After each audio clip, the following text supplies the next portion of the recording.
me to. I certainly can. Okay, looks like we are good to go. Okay. The regular meeting of the Minneapolis Civil Rights Commission will now begin. Good evening. My name is Andy Crowder. I'm the treasurer of the Civil Rights Commission, acting tonight in place of Ms. Linda, and I'm going to call this meeting for July 19th, 2021 to order. I want to welcome everyone joining us this evening. As we begin, I'll note for the record that this meeting has remote participation by members of the commission and city staff as authorized under Minnesota statute section 13D.021 due to the declared local public health emergency. The city will be recording and posting this meeting to the city's website and YouTube channel as a means of increasing public access and transparency. This meeting is public and subject to the Minnesota open meeting law.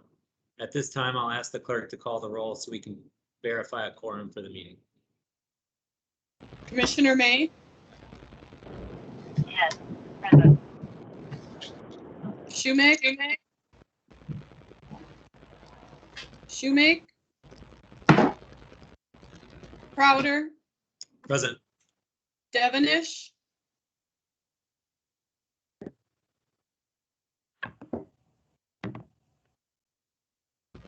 Present.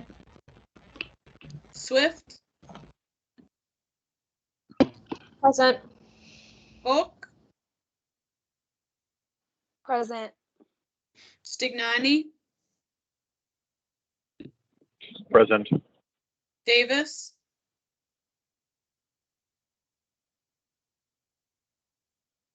Fine? Present. Gold? Present. Rance? Present. Witseth? Shepherd? I'm present. Lord?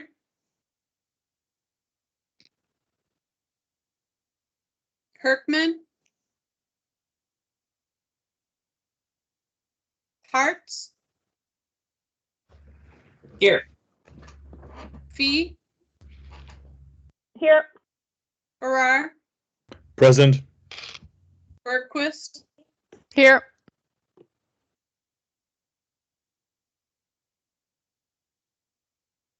I have 14 ayes. Let the record reflect we have a quorum. The next item on the agenda is the adoption of the agenda. Commissioners, we have the agenda for today's meeting before us. Can I have a motion to adopt? So moved. Commissioner Fine. Commissioner Devenish, I second. We have a proper motion before us by Commissioner Fine and seconded by Commissioner Devenish. Is there any discussion before the clerk calls the roll? I have one item of discussion. This is Commissioner Ferrara. Go ahead. We used to have old business and new business on the agenda, and we haven't had that for a while. There is one matter of old business that I would like to get a report on or an update, which is the motion that we passed at the May meeting for engagement and involvement with the Department of Justice. Do you know what subcommittee that's under? No, I do not. Does anyone?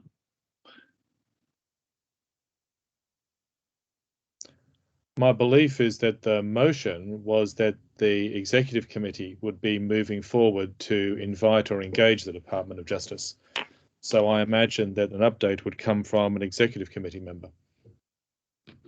That's the only one, and I don't think we've moved on that since our last meeting. So I'm happy to add it to the agenda if others want to do that, and we'll figure it out. Otherwise, we can meet as an executive committee report on the next meeting, if that makes sense. Why don't we do that? Since adding it to the agenda tonight, I'm not going to have anything to say about it. So how's that sound, Commissioner Ferrara? That sounds fine. I'd just like to have an update and know that something is moving forward. Thank you. Yep. Thanks for that. Anybody else on the agenda before us? All right, seeing none, I'll ask the clerk to call the roll on the motion. Commissioner May? Is Oh, I'm sorry. Go ahead.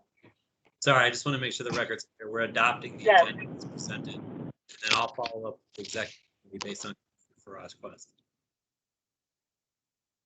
Commissioner May, Yes. Crowder, Yes. Devenish, Yes. Swift, Yes. Folk, Yes. Stignani, Yes. excuse me, Fine, Yes. Gold, Yes. France, Yes. Witsa. Oh, he's not here. I'm sorry.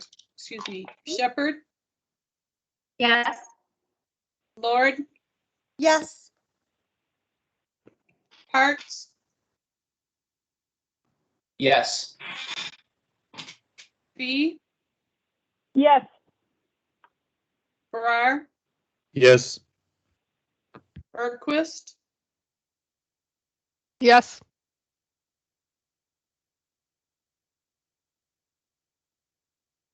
you have 15 ayes. Motion passes. The agenda is adopted. Next is the acceptance of minutes from the June 2021 meeting. May I please have a motion to accept? So moved, Commissioner Fine. Commissioner Devonish, I second it. We have a proper motion from Commissioner Fine, seconded by Commissioner Devenis. Is there any discussion before the clerk calls the roll? I'd like to have a minor addition to the minutes if that's all, or make a motion for such a minor addition. Sure, go ahead. This is Commissioner Bergquist. Under 7C, this has to do with the community engagement awards or recognition of community members, where I raised the issue of people running for political office. I think it would be helpful to add just a brief summary of what the city attorney's office advised on that point. That and maybe Andrea could suggest some text. I just think it would be good to memorialize the advice that we received from the city attorney's office regarding not giving awards to people who are imminently running for political office.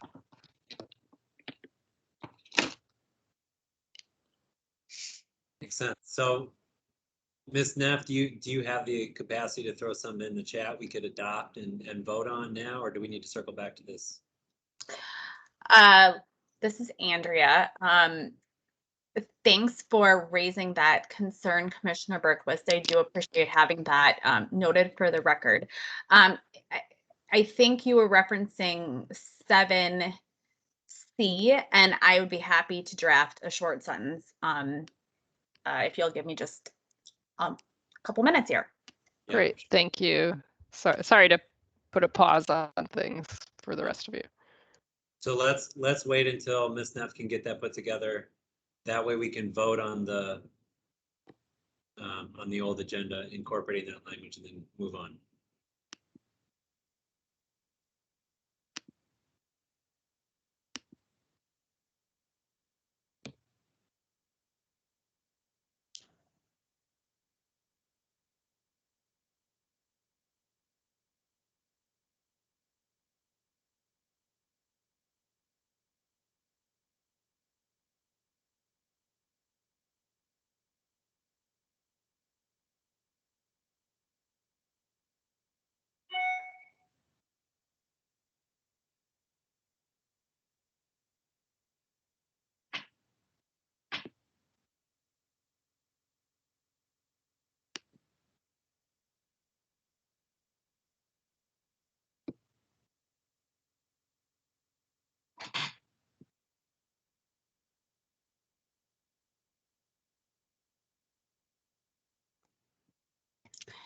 Chair Crowder, I apologize for the delay. I've just added to the chat a proposed addition to item 7C on the minutes, which would just read, Attorney Andrea Neff advised that awards should not be given to those running for political office or who are likely to do so in the near future, as the commission is not permitted to engage in political activities.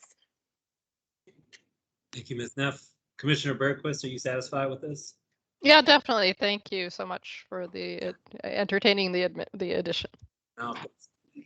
So given that this sort of changes the motion, new motion to adopt the agenda incorporating Ms. Neff's proposal.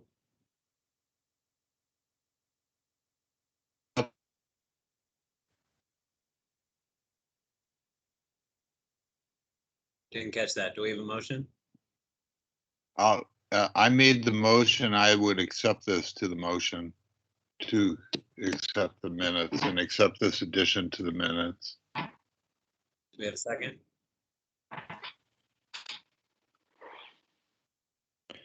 I will second that. This is Commissioner Farrar. Okay, we have a proper motion from Commissioner Fine, seconded by Commissioner Ferrara. Any additional discussion before we call the roll? Yes, just, this is, Chair May, just wondering if you can, somebody can email me that addition so I can add it into the notes. I just don't have access. I'll email it to you right after.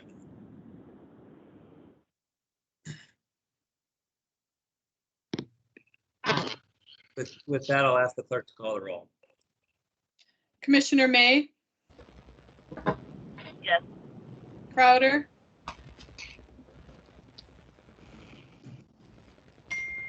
Devenish, Yes. Swift, Yes. Folk,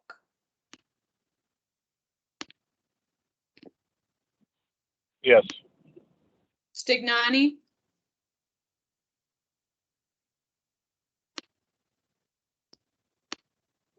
Fine, Yes.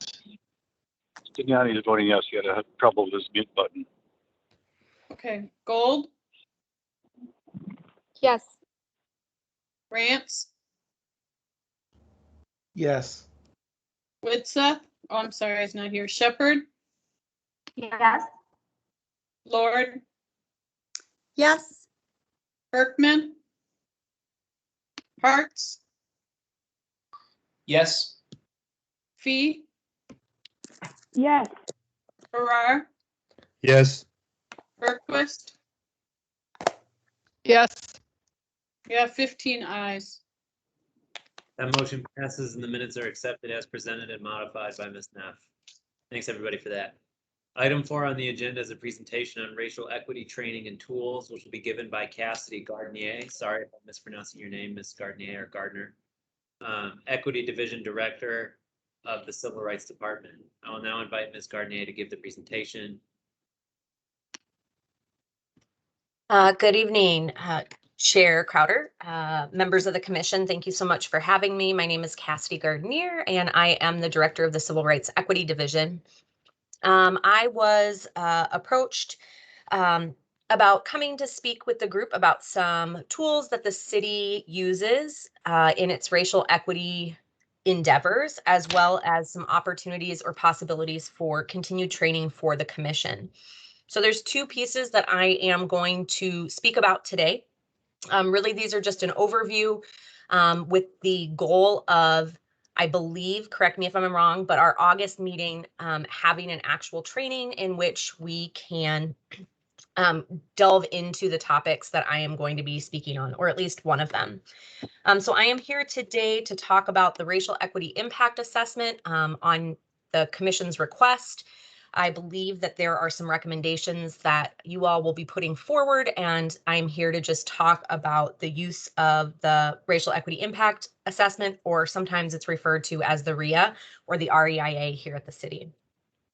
I am also going to briefly talk about the avenue that the city has taken around an enterprise-wide effort for anti-racism training, which we've been using a model known as Embodied anti-racism, which has been brought to, I would say, the forefront of people's awareness or understanding since the murder of George Floyd through Resmaa Menakem's work in partnership with Rachel Martin. So to begin, we'll get kind of the dry stuff out of the way. We have in your packet of information, we have the racial equity impact assessment document. So a little bit of background, the racial equity impact assessment was developed over the course of numerous years. I know that this was in development when I started at the city almost 10 years ago, but it came to prevalence and now is mandatory on certain requests for council action through our racial equity, our strategic and racial equity action plan, which is also known as SREAP. The Strategic and Racial Equity Action Plan has a series of goals and priorities that the city has focused on, 4 of which are operational, so they're internal to the city. One of those is the goal was to be using racially disaggregated data to help inform decision making. And so this tool has been developed out of the Office of Race Equity, which I should mention that everything I'm talking about is housed in our Office of Race Equity, and I'm here with their blessing to talk about these efforts. So I don't know if we are able to pull up, Diana, the Racial Equity Impact Analysis, a Process for Change document, or if I'm able to share that. You'll have to share it, Cassidy, because I will lose connectivity if I try to do that. Okay, absolutely. All right, so Thanks.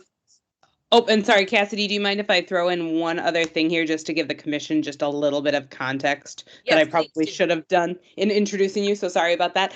So I just wanted to let folks know, I know that some of our executive team and subcommittees already know this, but when the commission is making recommendations to council, they need to engage in this tool and use this tool.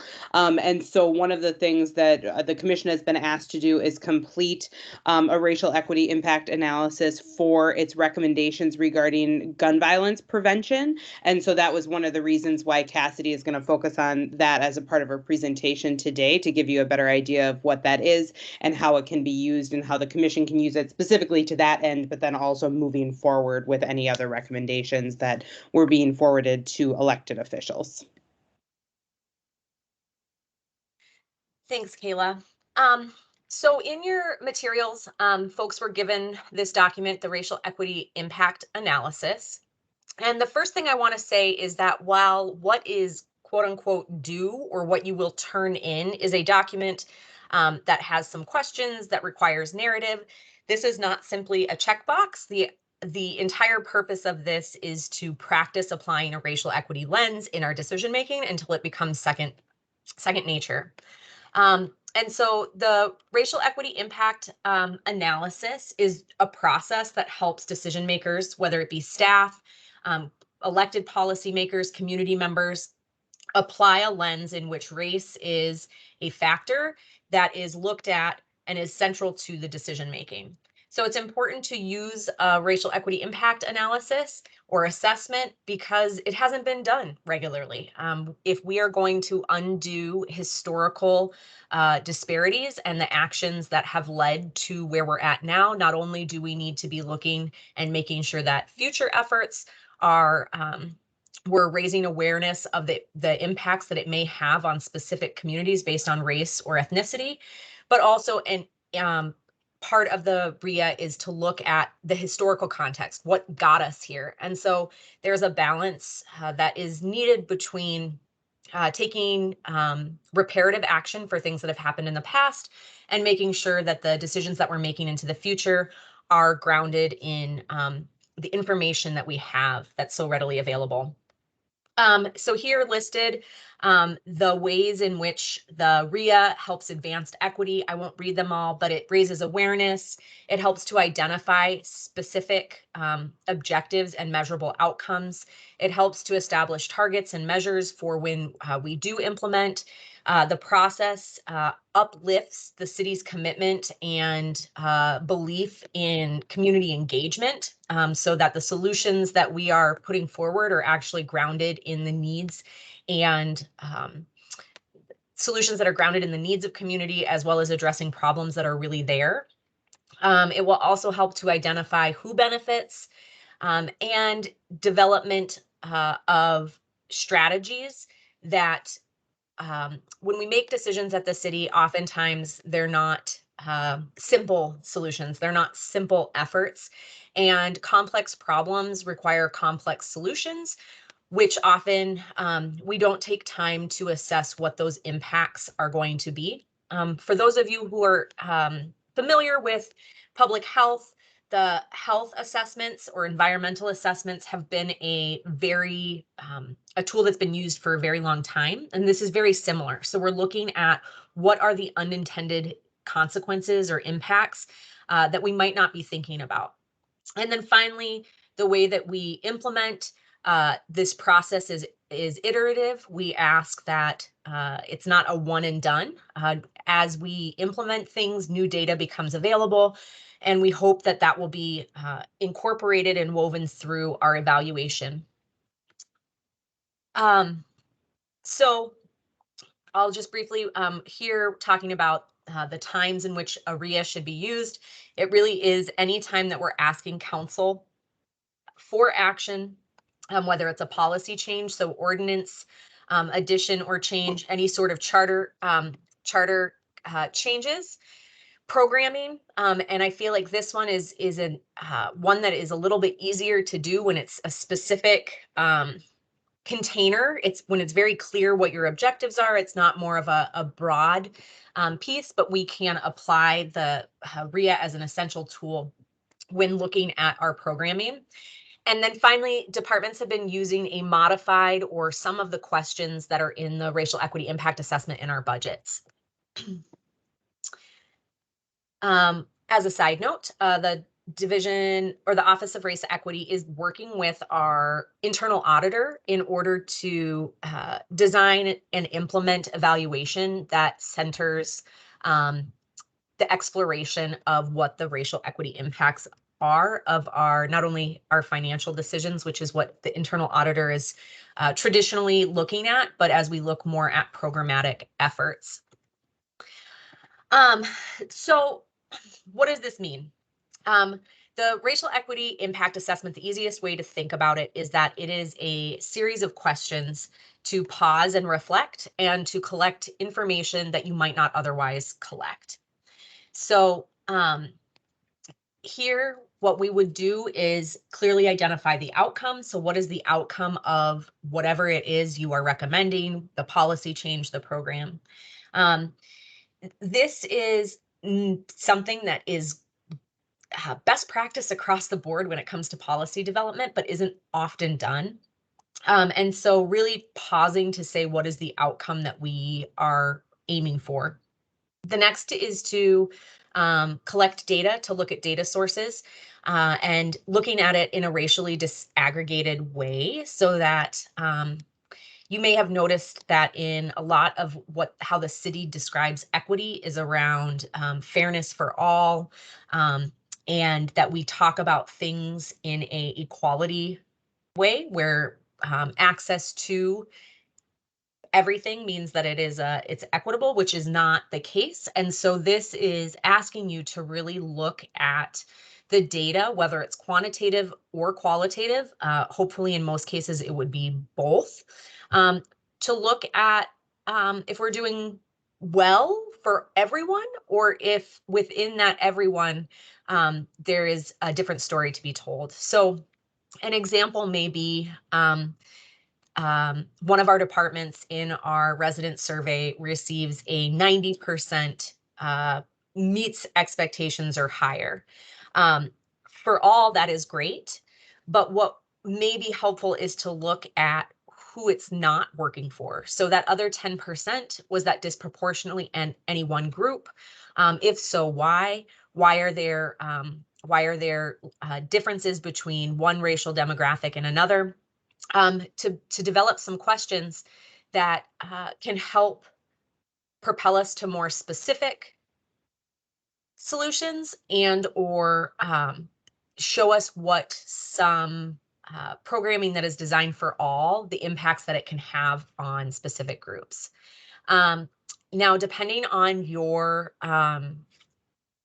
background in data, there is, you can go as high level or as low level, kind of detailed, granular as is your skill. So we're not asking you all to be data wonks. We're not asking everyone to be data experts. Here we have some examples of easily accessible data sources to just ground what are we talking about. So in the case of gun violence, it's what we would be asking for is what does some of the data say? So if in the city of Minneapolis, there's a certain percentage of gun violence is perpetuated or victims are of a certain age, what data exists that talks about the race of young people? or overall. There's also pieces that there might be missing data. So if racially disaggregated data isn't available, oftentimes you can use proxy data that helps shape. And so making sure that you're explaining kind of your thought process and your logic when it comes to where that data is found. So I just want to pause because I've just been talking quite a bit. Are there any questions? I would just pause for questions if anyone has any up until this point.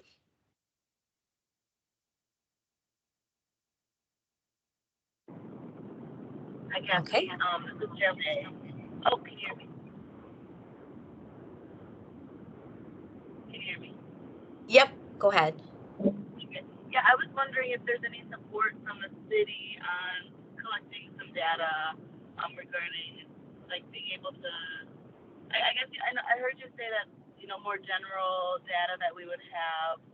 So I was wondering if there would be any support from the city regarding that, or how the city has supported the efforts regarding collecting data. Yeah, so great question, Chair May. Thank you.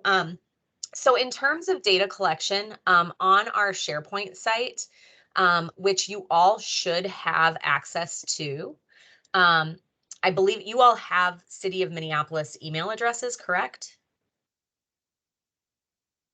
Is that correct? Yes, newly they do. Like the people who have been on the commission before did too. Okay, so we can work on this. So this is the racial equity impact analysis kind of home base where the Office of Race Equity houses kind of the implementation of this process. So there's a couple of great videos that talk about the process, but right here we have data resources. Is the website up, or are you still just seeing the? Yes, looking at the website. Okay, perfect. Thank you. So here we have data resources. And so as different levels of data become available, there are different data sets that are accessible here. And then I don't believe at this time the Office of Race Equity is able to provide like one-on-one assessment. The Office of Race and Equity is severely understaffed currently, but when they have folks there, this is one of the priority areas where they will help prune through data. In terms of data collection, it is, I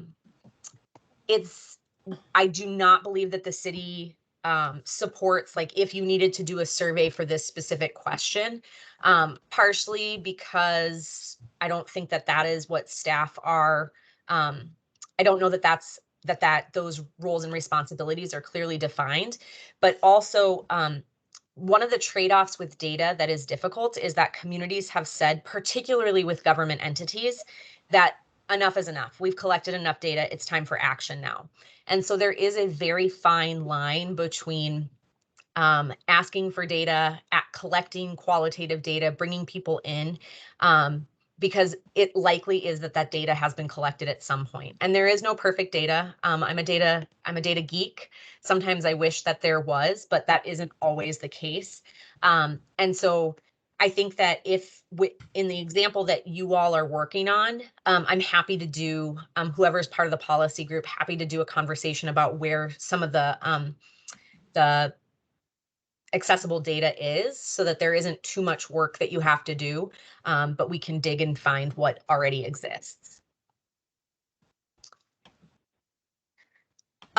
So our next step after collecting data, it would be engaging communities. So this is really about who's driving the work, checking to make sure that in your case, you are of community, your residents, your people who are part of a board and commission. This part is, so you're already part of the public participation and public engagement. For staff, this is often important to make sure that we're not sitting up in City Hall in our bell tower or the clock tower, looking down on folks and decreeing what should happen, and making sure that the solutions, policy changes, ordinance changes are informed by what the community need is. We use the IAP2 spectrum, which is the spectrum of public participation, which defines different levels of community engagement. And so sometimes it is just about informing. It is about taking information and getting it out there. But being specific around what level of community engagement you have. So if you all, this has been, I don't know where this particular recommendation or process has come out of, but making sure that you articulate that it's, you know, it's from a commission that is made up of residents. Are there, were you all tabling? Was this something that you have, has been brought to you in your role as the commission? Are great things to share some insights on. And again, on that website, there's lots of information about how different ways of increasing and or defining what public participation is. And then finally is the analysis piece. And this is really where we're talking about it being an iterative process. This is where you take everything that you've collected and the ideas and the information and the data that you've collected and you analyze. This shouldn't be done by one person. This should be done as a group. So this is where, as you all are debating and discussing, making sure that as you're analyzing it, that information that you collected in the first 3 steps are really centered, so that the conversation really is focused on what communities are going to be impacted, who is going to be burdened, what does the data tell you about that, what are the possible unintended consequences specifically for BIPOC communities. And we know that BIPOC is not a monolith. And so if we're talking about the Black community, be specific. Be specific if there is not good data within the Asian American community. That is a very diverse cultural groups that make that up. And so if your proposals are focused, making sure that you're really being specific. And then finally, the evaluation piece. And this is what I was talking about measures, is how will you know if this works? How will you know if it does not work? And there's lots of different types of measurements. It can be about engagement. It can be long-term in terms of seeing a decrease, in your examples, a decrease of gun violence. What does a short-term goal look like? What does a long-term goal look like? So this is just this simple kind of overview. Like I said, there is the website, which I'm happy to send links out to folks that you can use and kind of explore. There's some examples of what a race equity impact assessment looks like. I think the key thing to remember is that if you are weaving these in, and really even if just centering those questions that are listed in the analysis part as the conversations are evolving, it makes the actual tool or the thing that you have to fill out at the end a lot easier, because it's like, oh yeah, we did this, this, and this. The process, again, is not about checking the boxes for the questions at the end. It is about having it at the table as you all are developing your recommendations and even your ideas as the commission moves forward, making sure that you're centering these questions. And it can be applied. I think that it's important to know that as the Civil Rights Commission, it can be applied broader than race, that targeted universalism is really about centering those that are most vulnerable or most likely to be disproportionately burdened by something, but that then has benefits for multiple groups. And so making sure that you're able to drill down on who the process is for and who those who the processes are for and who they're going to impact. Questions about that? Have you all seen what the race equity impact assessment looks like, or like what the actual document looks like?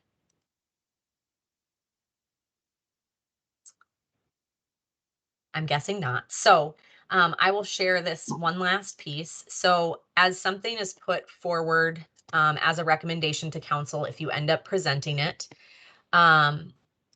you will end up filling out something that looks a lot like this. So once you have the document, again, there's an easy link to take you to the different examples. But again, these literally are checkboxes. So here you're going to enter what the outcome is, what the subject is, what your policy goal or operational goal is, and then what your intended outcome. So why are you doing this? So literally in this case, it is a checkbox, but hopefully you've talked about these things ahead of time. The data questions are talking about the geographic areas that will be impacted, the demographics of the constituents that you will look at. Again, if it is something that is supposed to be citywide for everyone, dive a level deeper. When we say everyone, what percentage of BIPOC residents will be impacted? But possibly there is wherever the focus is most specific, that data is always great to include. What does the available data tell you? So there's just a series of questions that really, as you're talking through whatever it is you're developing, these are just really good talking points. Community engagement asks you to identify where in the IAP2 process you were. There is more information here on this link describing the engagement and what you've learned from that. In some cases, the engagement's been done. And so like I was just talking about for Chair May about that we don't like to re-ask questions all the time. At least that's my perspective, is that we collect a lot of data and can be focused. We can utilize things that have already happened. And so talking about engagement, you can always review someone else's surveys, review someone else's reports, particularly if it's been done in the last year or two. This is always, it's good to use things that have already been done. And then the questions here, how does the outcome for this ordinance amendment, et cetera, help the city achieve its racial equity goals? How will the impacts be measured? How will those who are impacted be informed of progress over time? So specifically those people that you did engagement with or that you were looking at data about or on, making sure that these people are circled or looped back into the process. So the form itself is not too long, but the goal is not to just check the boxes. It's really to use this as a way to think about things a little bit differently. Thank you, Questions? Thank you, Cassidy. This is Commissioner Devnish. I put your email in the chat. Perfect. I'm sorry, I'm echoing. And also some information from the Office of Prevention that commissioners can utilize as well. Yeah, they will be a great resource, both because they're obviously subject matter experts, but also the Office of Violence Prevention is based in the health department, who are very familiar with health equity assessments or health equity impact assessments is a common practice within all health departments, but particularly ours. I have a question. This is Commissioner Ferrara. Have we actually collected this racial impact data for the people who've made complaints that have come before the Civil Rights Department, like employment complaints or similar that have gone through the process? Do we know what the outcomes are for those people disaggregated by race? I would turn to. Yep, I can jump in. Yeah, Cassidy, please. if you'd like. Yeah, so thank you for the question. We do have a public portal, and I can put the link in the chat, that does track things like complaints that we get based on categories. So for instance, it would have the number of race-based employment complaints, things like that. So I can definitely share that. I was thinking actually not so much the people who've made the complaint and tracking them by race, but the outcomes disaggregated by race. Do we think that people of color get the same number of complaints merited as white people get, for example? That's a good question. I'm going to look at our public portal and see. Off the top of my head, I don't think that's included, but I'm going to double check. Yeah, see, great question. I don't think that I would have thought about it in those terms. And that is, I think, one of the things we likely collect the data. The city collects a lot of data. There are tricky bits about collecting data on race. One, it's been used against BIPOC folks for so many years that there is not necessarily a lot of trust in what we're going to do with that information. It's also best practice that when population groups are small, to not report out. So my example would be that I work with a program called Urban Scholars. We have predominantly BIPOC students who participate, but it becomes pretty tricky to report things out, because if the group is so small, you could then go back and identify who those people are, et cetera. And so sometimes disaggregated data isn't available. And the best thing to do is not to push necessarily to collect more data, but to just talk about what is or isn't there, and then incorporating qualitative data. And so an example would be if we were to be doing evaluation on our process as we're taking in complaints, do white complainants and BIPOC complainants feel like the process was fair throughout, and looking at those numbers to see if there's something there. It's a little bit different way of thinking about it, but again, the value of qualitative data and quantitative data can't be undersold. It's important, both of those pieces. This is Commissioner Gold. Thank you so much for your information and your presentation. I just have a couple questions. How long has the Office of Race and Equity been around? Yeah, so the Office of Race Equity has been in I guess, I think that it was formed at the end of 2016 is when it was passed to have the office, and I believe it became fully staffed in 2017. No, okay. 2016, it became fully staffed. So it is under the city coordinator's office. It's currently being led, their first director, and who currently leads is Director Joy Marsh Stevens. Okay.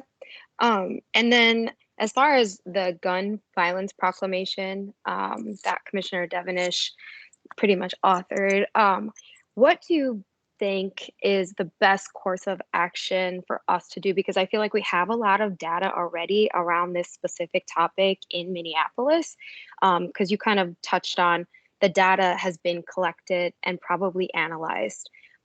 So, it's time for action. So what would be the best action item for us to tackle first, in your opinion? Yeah, I mean, I think that obviously this has been a labor of love and of great importance to Commissioner Devenish. And so I would say that work, again, has already been done. So oftentimes it's hard for people who already use this lens to be like, wait, what else am I supposed to do? If you have the data and you know that it's been based out of community need, which you can pick up the newspaper and see the community need, that, I mean, there is no shortage of voices who are asking for this. And so I think that putting it forward, you're ready to go. I think that just simply pulling it together, there may be time to pause to just talk about, like, are there any unintended consequences? If this is specific to one community, being specific about it. And did I hear correctly that it's a proclamation?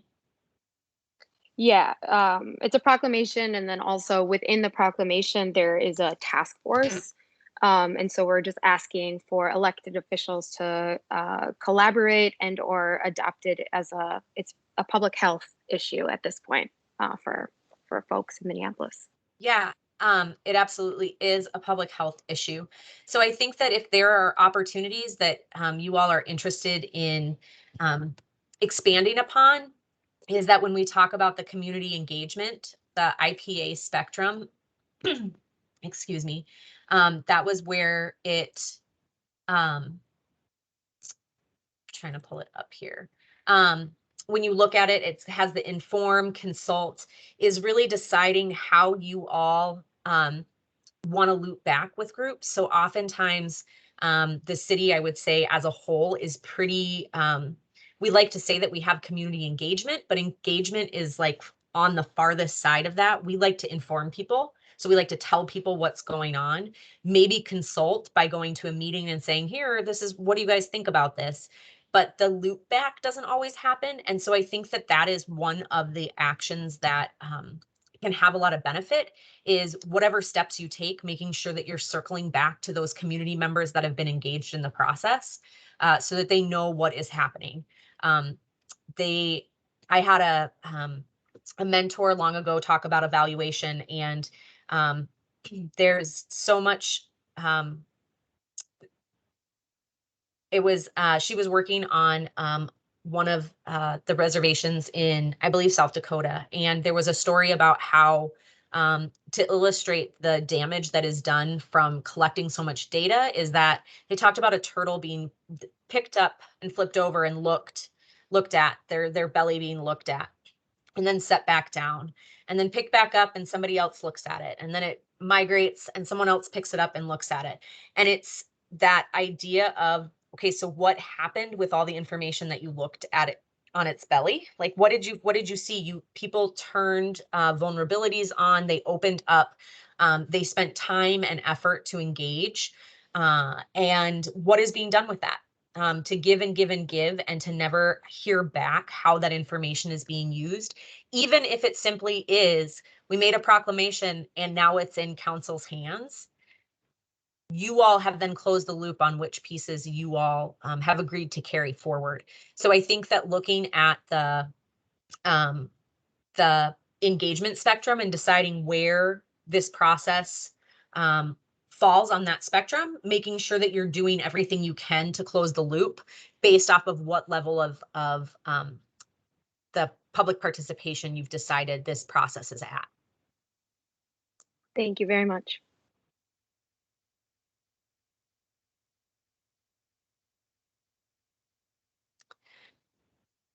That was really great and informative.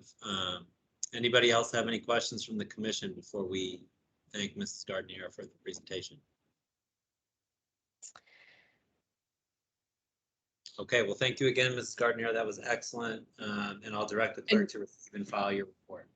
Could I jump in? Cassidy, were you also planning to discuss the possible training piece? Yeah, I can absolutely touch on that, and it won't be too, I'll try to be brief with this. I know that with the racial equity impact assessment, it can seem overwhelming because it is definitely a to-do. So I will be more brief, and hopefully this body will decide that the actual training or engagement is something that would be of interest. So the city has been engaged in a process called Embodied anti-racism training or Embodied anti-racism practice. It's not a training, but in 2015, after the shooting of Jamar Clark and the civil unrest that took place, our Office of Race Equity applied for, or the city applied for some money from the Substance Abuse and Mental Health Services Administration, which was aimed at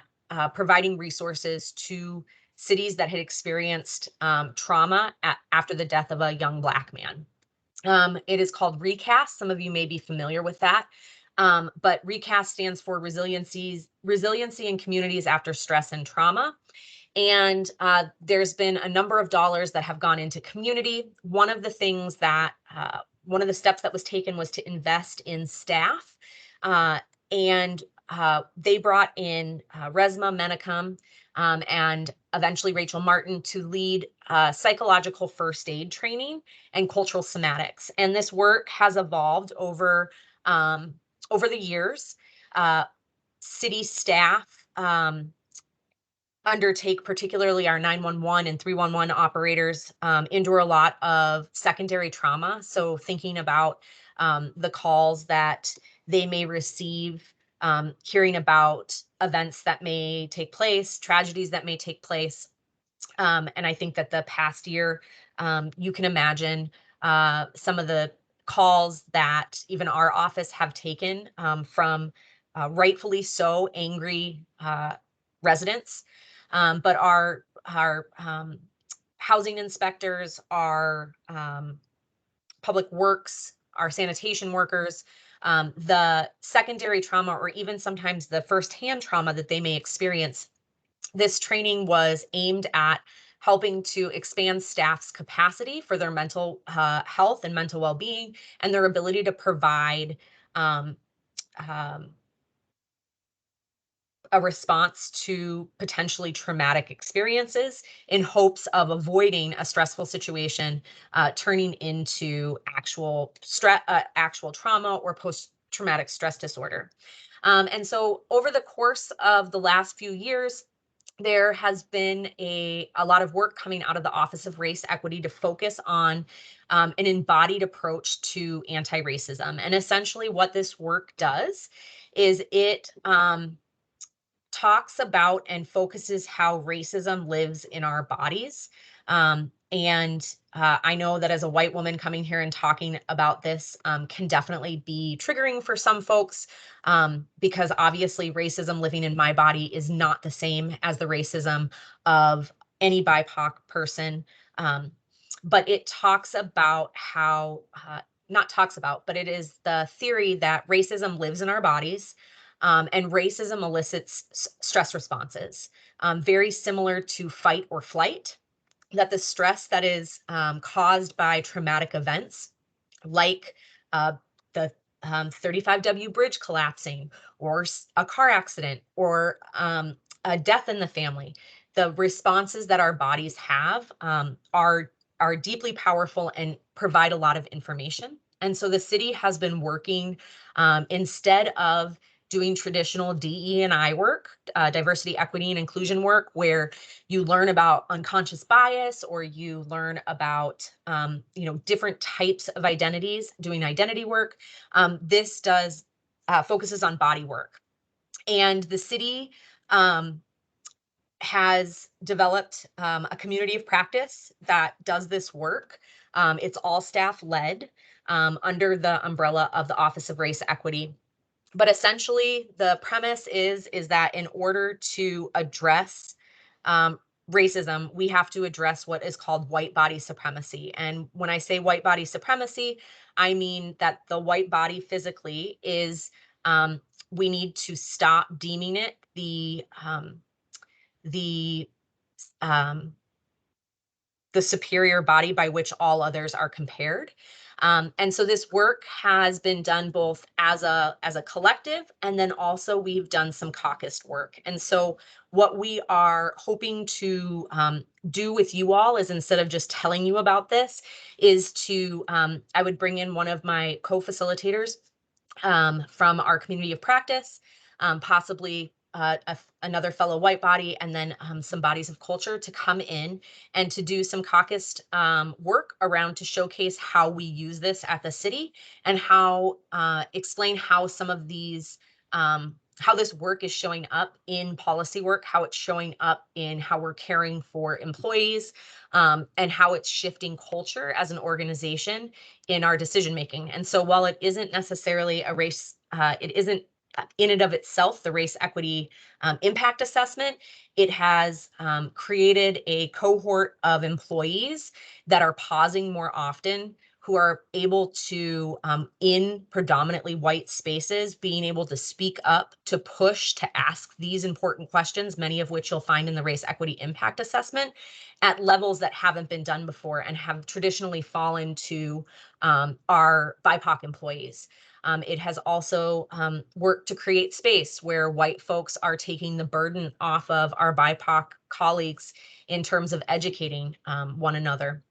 And so I was approached by some of your executive leadership team who are interested in having us come and do a brief overview going into what the racialized stress responses are, to talk about what the different places are on that, some of the tools, and what cultural somatics are and how they are used, and then to possibly do a body practice with you all so you can see the work that we are carrying on from RESMA and that we're putting into practice.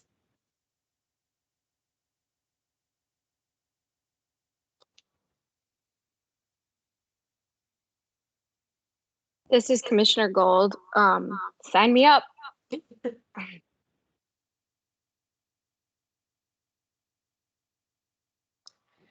Yeah, this is great. Does any of the other commissioners have any questions for Mrs. Gardner? Thank you. Absolutely. Thank you for inviting me. And I look forward to connecting with you all next month. Perfect. Thanks a ton. And I'll direct the clerk to receive and file the report now that Mrs. Gardner has done. Okay, I don't think Commissioner Whitseth is with us tonight. Is that correct? If you are, Commissioner Whitseth, go ahead and say something. Okay, yeah. So as you guys know, he sent an email, accepted a job in Oklahoma, and unfortunately is going to be moving. So item number 5 on our agenda is to say goodbye to Commissioner Whitseth, but because he's not here, I guess you'll just have to find your own way to wish him well. The next order of business is the acceptance of any public comments. So I'll open the floor and invite comments from the community. Each speaker will be allowed to speak for 2 minutes. With that, are there any community members on the line who wish to address the commission at this time? And Commissioner Crowder, I think there was one item before receiving public comment, advancing our community awards standards, at least on the current agenda that I'm looking at. Unless I'm Sure, I actually don't have that on the agenda. So if you wouldn't mind just read it out, we'll take that. Yeah, absolutely. So I have advancing our community award standards, community engagement and research subcommittee. This is just the it's the document that subcommittee put together in regards to community awards. If you'd like, I think you could move this into the subcommittee update potentially. In my agenda, that's under the subcommittee. Got it. So we'll take that up then. So for now, any public comments from those on the line?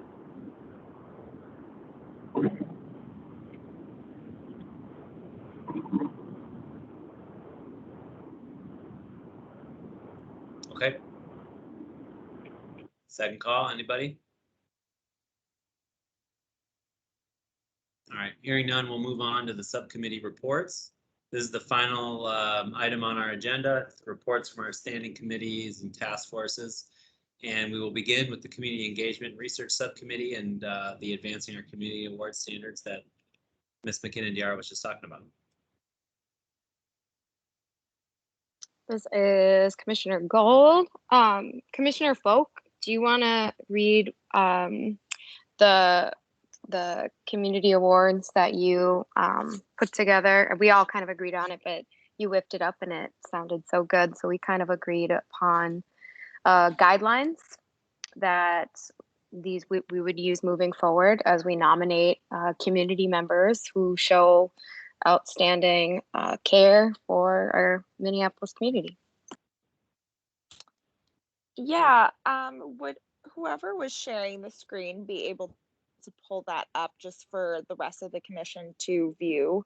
I'm happy to read it out loud. It's not very long, but just if people would like to follow along. Here, I can do my best to pull it up here just a second. Okay, great. It was also in the agenda, I believe Diana had sent it along, so that should be in there as well. Just give me a moment. I can pull it up. Here, I got it right here, Kayla. I can throw it up. Oh, okay. Thank you so much. Yeah, so as this is getting pulled up, we just met briefly as a subcommittee to put into words sort of more specific kind of qualifications for the community award, and just to also briefly kind of outline a process of how we feel that, nominees for this award can be brought up to the subcommittee as discussed prior, but just having more specifics around it, and kind of also in writing. And so I think in addition to what is written here is where we would probably add the note that Andrea Neef had said earlier today about just not nominating anyone who has plans to run for office. But just to kind of do a brief overview, basically for this award, any community member not limited by residency or identity who has demonstrated a commitment to community service in the city of Minneapolis, specifically focused on furthering civil rights, advancing equity, and improving outcomes for all residents. All lengths of service will be considered, both long-term work and more specific concentrated period of work. Note, award recipients will be celebrated for their work, commitment to civil rights and advancing equity, and not any other individual achievements. This award is not a personal or political endorsement. Award recipients will be given a framed certificate from the commission to commemorate the award, and may also receive a City of Minneapolis swag bag. And this is something we had discussed as a committee. Just I know that we weren't able to do the gift card, but I know that Commissioner Devenish still had some bags left over from Juneteenth, and there's always and even at Juneteenth, I believe the department was handing out just like a small bag that had some items in there about the city of Minneapolis, as well as you know, hand sanitizer and some small items. And so we had just included in here as something that we could also give away as part of this award. And from a process standpoint, just any commissioner or community member can nominate an individual for this award. Nominations can be brought forth to the Engagement and Research Subcommittee meetings by reaching out to Chair Gold to get the item added onto the agenda prior to the meeting. And we just have outlined here that essentially we plan to award up to 30 people for these awards. Obviously, we want to celebrate as many people as possible, and we feel like that is sort of like the max number that we can get through in an efficient manner. Chair Gold, I don't know if there's anything else you wanted to highlight. Oh, that was great. Thank you. I guess Commissioner Devenish, any updates you want to share about the African American Preservation Act that you're working on as well? I just sent an email to Jared and to Andrew from the city of Minneapolis, just asking for some more feedback and input on that. And I'm just working with, of course, Commissioner Rance, Commissioner Hart, and Ms. Khalees Houston as well. Great, thanks. I think that's a good update from our committee. So I'll toss it back over to Treasurer Crowder. Cool. Great work, you guys. Appreciate the update on that stuff. And this will help going forward, obviously, as people make sure we're doing it in a consistent way. So that's awesome. So next, Standard and Procedures Committee. Commissioner Fine, I know you guys had some activity. Let's hear about it. And I'm sorry, Commissioner Crowder, could I jump in here for just a moment? Please. I was just going to ask, since that's a new award process, that there be a motion and any discussion, and then potentially pass it as the commission's award process, if that's what's going to be used moving forward. Sounds good. Can I get a motion? This is Commissioner Devenish. I agree with the motion. Okay, so we have seconded by Commissioner Lord. Thank you, Commissioner Lord, for the second. Any discussion from the commission before we proceed? Okay, I'll ask the clerk to call the roll on adopting as the commission's process this advancing our community awards standard that we've been talking about just now. Commissioner May? Yes. Crowder? Yes. Devenish? Yes. Swift? Yes. Folk? Yes. Stignani? Yes. Fine? Yes. Gold? Yes. Rance? Yes. Shepherd? Yes. Lord? Yes. Arts? Yes. Fee? Yes. Ferrara? Yes. Bergquist, Yes. that's 16 ayes, or 15, I'm sorry. Thank you. And Motion this passes. is Commissioner Herkman. I say yes too. I have been on the entire time. This is the first time I've been able to actually communicate. Thank you. Same as Commissioner Davis here too. Excellent. Even more votes. So the motion passes. This is a great new standard. Appreciate your guys' work on it. All right, Commissioner Fine, Standards and Procedures Subcommittee. Okay. Yes. Thank you, Commissioner Crowder. The standards committee met last week, and it was the second time we discussed Rule 601 and our internal operating rules regarding attendance and removal of commission members, especially to discuss modifying our rules regarding absences.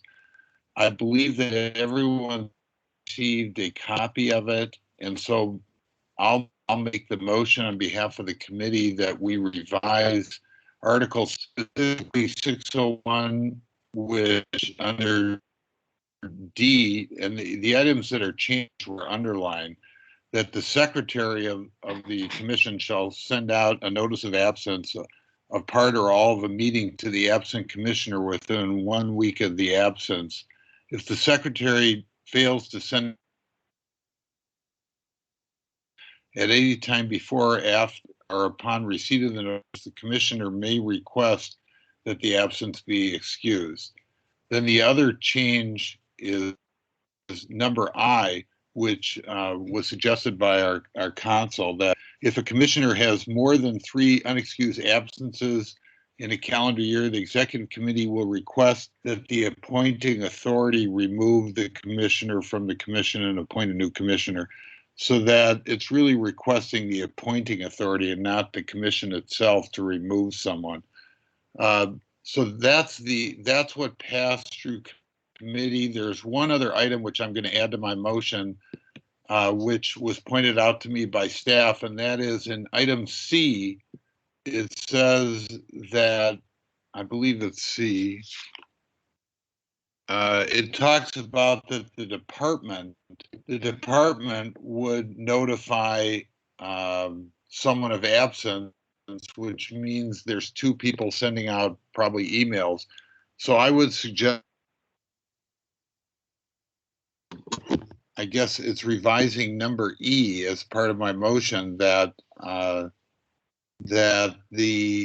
we change that so it's just the secretary of the commission and not the department that's sending out the notice. And so it would basically be amending that described in E, that within 1 week, or actually we would really change it so it'd be shall email the following notification to any commissioner who was absent from the commission meeting. That would be the change in E from what it currently says, with the process going from there. So that would be the motion on behalf of the committee before the full board. And is there a second? We have Commissioner Ferrara has his hand up. Thank you very much, Commissioner Devenish. When the material was sent out, I sent back a reply also about something that I was offering as a friendly amendment. And since you're discussing amendments to what was sent out, I wonder if you want to discuss this now when you put the motion. The friendly amendment that I was suggesting is that in Part D, you've actually got 2 different time periods that are described. On the one hand, the secretary shall send out a notice within 1 week. And then after that, you've got, if the secretary fails to send out a timely notice, the absence is excused. I don't understand why you would have 2 different time periods there, because if you've specified it has to be sent out within 1 week, then that is the reasonable period. And if it's failed to be sent out within 1 week, then the absence should be deemed excused. Or perhaps you have some other reason why there are 2 different time periods. But if not, I'd like to suggest we make the phrasing of within 1 week apply to both of the sentences in Part D.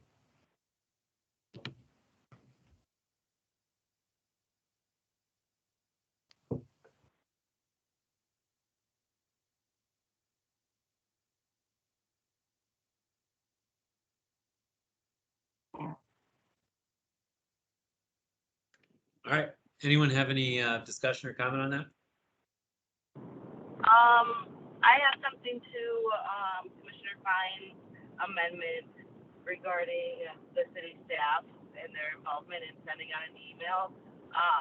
Is that a department rule that exists, and can Kayla or Ms. Neese confirm that for me, please? This is Jermaine. Sorry. I can speak to that, Chair May. Thanks. This is Kayla. I was the one that brought this up to Commissioner Fine just because I thought it seemed confusing to have the two different methods of notification. We've previously been the ones who do the notification, but we don't have a strong feeling that stay with us. But we just prefer that it be one or the other versus two different people having the same responsibility. Great. Yeah, that amendment makes sense to me. As far as Commissioner Ferrara's amendment, Part C, how I'm reading it is that within 1 week they'll have 1 week to give the notice, which would be considered the timely notice, and so after that, then it would be excused. And so I'm reading this as only seeing one time period, which is that week. So anything outside of that 1 week would not be considered timely notice, is how I'm interpreting that. So I think that we can keep that the way that it's worded if we can have that common understanding. With respect, if I may, I understand that's how you're reading it, but it's ambiguous. And you could remove that ambiguity quite simply by changing timely notice to be 1 week in both sentences. I don't understand why you wouldn't do that.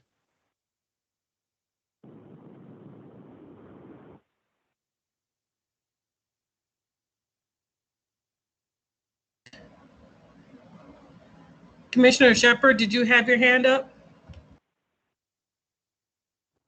Thank you, Commissioner Devenish. I did. Andrea covered that in the chat. I just wanted to point the commission's attention to our internal operating rule 709. I know Commissioner Fine made a motion, but my understanding is we would have to address that motion at the next meeting.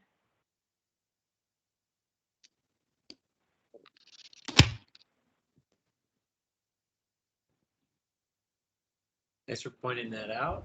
Okay, so this. One moment. I'm sorry. We still have some hands up in the chat. Yeah, hold on. Definition. Yeah. I'm going. So here's the deal. We're going to present this right now. We're going to present all changes. We're going to take notes on it, and then we'll have the Standard and Procedures Committee will meet again in the next month, confirm all this stuff, and then we'll have a final ready to go at the next meeting. So let's just make it clear. If people have suggestions, changes, and things like that, let's make them all right now, so we don't have to hear them a month from now. All right, so we have Commissioner Ferrara's is on the table. We'll discuss that at the next meeting. We've got the change to any and all that he also put into his email. And then we have the items that Commissioner Fine laid out. That's the list right now. So let's get the list complete so that we can move on. So anybody else have changes they'd like to propose?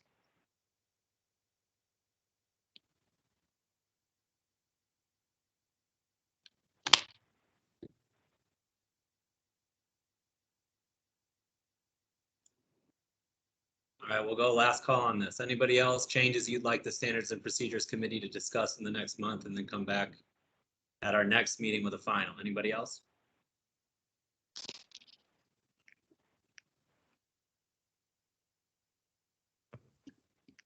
All right, Commissioner Fine, let's get a meeting on the books in the next month to get this sorted, and we can present our final next month's meeting. Okay. Any other report from you? Nope, that's it. All right, thank you, sir. Now the Workforce and Contract Compliance Subcommittee.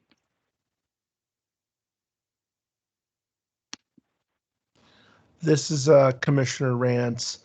So the subcommittee met July 8th, and we had full attendance. We had an opportunity to get to know each other and kind of talk about some of the goals and things that we'd like to see accomplished with the committee. And we identified a few things that we wanted to look further into.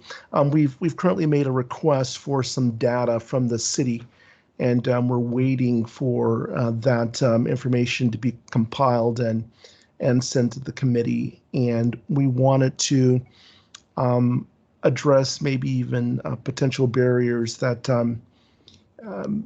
individuals may have in being able to apply for contracts with the city, and to increase overall education in regards to what opportunities are available when it comes to contracts and workforce with the city of Minneapolis. In regards to our next steps, we're waiting to receive the data from the city, and in the interim, we'll be addressing some recommendations in regards to outreach and education. We'll also be looking at certain, whether it's nonprofits or associations within diverse communities, to be able to continue to promote the opportunities through contracting available through the city of Minneapolis.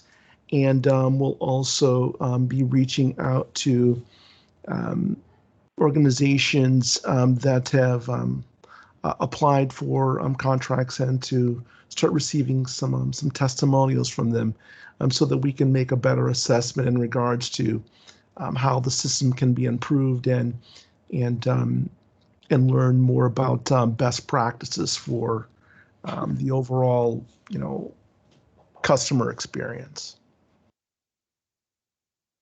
And that's my report. Thanks much for that, Commissioner Rance. Commissioner Shoemake's out. In her stead, I'll just say thanks everyone for the hard work on the appeal reviews. I had a great panel with Commissioner Rance and Commissioner Whitsett before he left. And it felt good. We had good energy. People were really, really prepared and had gone over all the materials in advance. I hope you guys are experiencing the same in your panels. If not, let's step it up. If you are, great, keep it up. It seems like this year we're getting through a lot of that important work. So on Janelle's behalf, just want to thank everyone for doing that. And we'll stay focused on it throughout the second half of the year. Anything from you, Chair Coles? I do not have any particular updates at the moment. I am looking forward to next month's meeting. We have a speaker lined up for Commissioner Bergquist, and then we also will be able to set up meeting up with Cassidy again. So I'm excited about that opportunity. I appreciate everybody for taking the time to learn about some of the things that we'll have to do in this commission moving forward regarding racial equity and the racial equity analysis tool that we have been presented. It does sound like we'll have to be using that moving forward for recommendations and proclamations and things as such. So we can, the executive team and myself, I have a lot of experience with tools like this, and so we'll be putting together some resources for the commission, as well as creating, working with S&P to create something, a standard for a procedure for moving forward with that. But wanting to make sure that we work together on implementing that tool, so that we don't, it is a lot of questions, a lot of things that are asked, and so I find it really important that we work together to do those things. And so if any of the commissioners do start to look into that, I'd be more than happy to meet up and discuss that as well. And then again, saying goodbye to Commissioner Whitsett, and wishing him the best of luck on his future endeavors. So I appreciate everyone for coming tonight. And yes, thank you.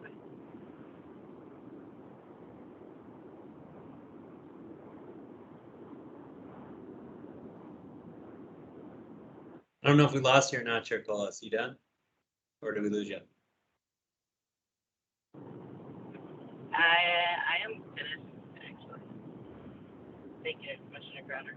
Oh, sure. Thanks. Anything from you, Kayla? I have just a couple things quickly. Thanks for giving me the opportunity. Thank you. I will repeat what Commissioner Crowder had said of thank you very much for working on those review panels, but We haven't gotten any cases for June or July yet. So folks that were assigned to panels for those 2 months, please do get those to us as soon as possible, get those meetings on the calendar, and then get those decisions to us as soon as possible. If you're running into any, technical issues or have any questions, feel free to reach out to Matthew. He's kind of the expert on how those go, but you can also reach out to me as well, if that makes sense. And then I wanted to just a reminder to our subcommittee chairs to make sure you get those minutes from your meetings to Diana as soon as possible after the meeting. So she's technically supposed to be posting a marked agenda within 24 hours of the meeting. So it doesn't need to be anything super extensive, but time is of the essence on getting that to her. So please do work on getting that to her in a very timely fashion. The last update I just wanted to touch on was you should have all gotten emails from Grant Johnson in the clerk's office giving you your city emails if you don't already have one. So everyone who's been on the commission, I believe up until last year, so our commissioners who have done more than just 2021 should have already had email addresses, City of Minneapolis email addresses. But those of you who are newer to the commission starting this year should have gotten them now. And so if you're having any trouble, you feel free to reach out to me or to him. I'll put his email in the chat, even though you should have received something from him. But this way, folks can use this as they would like for communication on commission related things. So for instance, to coordinate your panel meetings, things like that, to contact us, you're certainly welcome to use it. And then it also should give additional connectivity to Microsoft Teams. So I know, especially in our subcommittee meetings, we've had some issues with folks not being able to record because I think when you sign into Teams, not from like an enterprise Minneapolis email address, you don't have all the same options of different tools you can use in the application. So as long as you sign into Teams using your Minneapolis email address, you should be able to do things like record the meeting. That's one of the things we run into with our subcommittees. But if you have issues with that at all, let me know. But I hope that will be helpful for folks. And otherwise, things that the department and our division are clicking along. We're currently participating in the EEOC conference. They're having a conference right now for all of the smaller jurisdiction agencies that contract with them to work on employment discrimination cases. So we're participating in that right now. And we're also, as always, excited to continue working with the commission on various projects. Thank you very much. Thank you, Kayla. Thanks to all the commissioners and staff for the updates. And I guess our homework is S&P meeting. Everybody get your emails set up and make sure we're running on these review panels for June, July, and August. Any other business that we haven't discussed now that we've concluded all the items on our agenda? Commissioner Crowder, I did have one question, and this is Commissioner Rance. And is Frank Reed still the director of civil rights for Minneapolis? I think Kayla can answer that. I think the answer is no, but go ahead, Kayla. You are absolutely correct. The answer is no. No, he is taken a position elsewhere. So Imani Jafar is the current interim director of the Civil Rights Department, and she was previously the director of the Office of Police Conduct Review within the Civil Rights Department. So do we know how the city will move forward in regards to, is she going to be interim? Are they going out to hire a new civil rights director? But more important, is she planning on attending our meeting or making an outreach to commissioners, or is that something that we need to do? I can speak to that a little bit. So we do not have an update on anything of kind of how this will move forward with leadership with the department. She's currently interim, just like I'm currently the interim director of the Complaint Investigations Division. As it comes to outreach to the commissions, I think that's something that we can discuss. I will say that Frank Reed attended these meetings because he was the director of the Complaint Investigations Division. So it wasn't necessarily something that the director of the department did with any sort of regularity, just because we have quite a few commissions and of course their hands are quite full. That being said, if there's specific information that you want from her or anything like that, you can always reach out to me and I'm happy to facilitate. Okay. I just want to say that I do think that that is a reflection of leadership.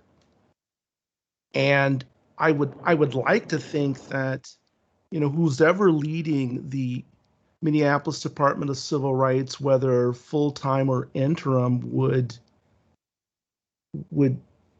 want to make some sort of effort to connect with the commission itself.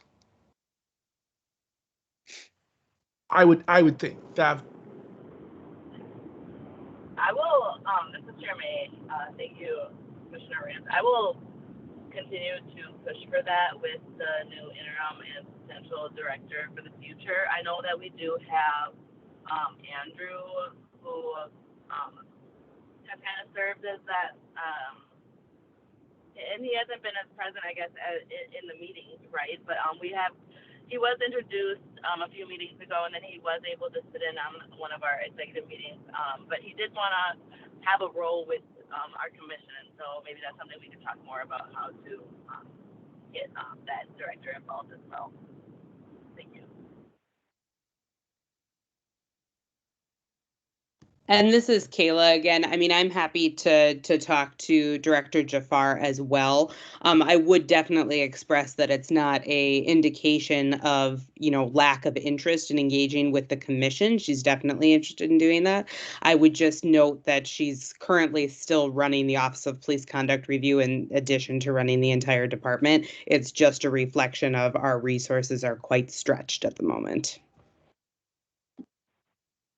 Mm-hmm. Okay. Thanks for that, Commissioner Rance. Commissioner Ferrara, you got your hand up. Is that all, or you got something else? No, I did have one extra piece for information for the whole commission, but also because it may affect some of our work into the future. In June, I attended the outdoor market in Stillwater, where they have a bunch of stalls selling things for people all over our region. And one of those stalls had prominently displayed at the front a whites only sign. And inside the stall, they were selling signage that you could use in your retail establishment or in your home that was like whites only signage, plus a bunch of other signage from like Jim Crow and slavery era stuff. Following that, I actually raised a complaint with the Minnesota Department of Human Rights. And it is now 8 weeks into that complaint process. And I can update the commission as I find out what actually happens to that, because some of the state laws with regard to offensive material and obviously racially offensive material is actually the same sort of laws we operate under in Minneapolis. At the moment, where I am is waiting for them to provide me with information about what's happening with my complaint and whether or not they're actually doing something internally to investigate that. I took photographs of the whites only sign, and I took photographs of the other material they were sending as well. So I thought you might all be interested in that because it's kind of disgraceful and it's right on our doorstep. Yeah, thanks for that. I have a question for. Yeah, no, please go ahead. Go ahead. Could he, Commissioner Ferrara, could you please repeat where this was at? Well, it was in Stillwater at the outdoor market on the Washington County public grounds. Thank you.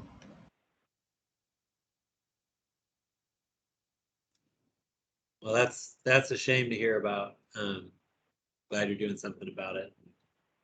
Hopefully our work puts a dent in that type of stuff throughout the state. That's unfortunate. I was just disgusted. So disgusted I had to go and get a friend to come back to take photographs because I didn't feel entirely safe taking photographs, and I didn't actually believe I was seeing a whites only sign in 2021. I would have thought that would be on an Isle of Rice or something like that. That's pretty. just abysmal. Wow.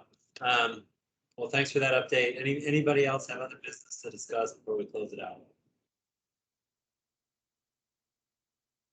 Okay, seeing no further business, without objection, I declare the meeting adjourned, and I'll see everybody back here next month for the August 16th, 2021 regular meeting. And we're still meeting for the executive meeting, correct, after this? I'm happy to stick around.